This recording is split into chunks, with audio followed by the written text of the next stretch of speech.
Ito po ang DTF machine dito sa TIT 999. Ito naman po ang aming printer area. Ito naman po aming cupping, tapos ito naman po aming wiper. Pagtapos po mag-get clean ng DTF nyo, pupunasan nyo po yung wiper. Ganito naman po mag-get clean, pindutin nyo yung clean enter. Ito naman po ang nozzle check ng DTF po namin. Wala naman kami in-house order, pending naman po namin good for 2 hours. Ang branch fulfillment ngayon week ay 59 meters. Ang ink system naman po ay tama lang. Ito naman po ang aming waste tank area. Last dispose po nito, nakaraan araw po.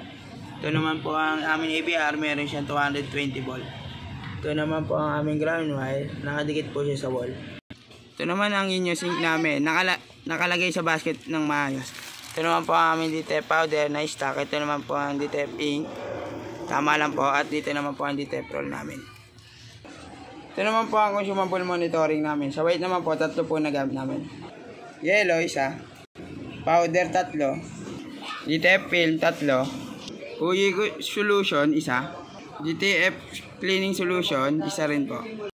DTF output record naman po ngayon week ay 163 meters. Printer daily checklist naman po namin at updated naman po. Thank you.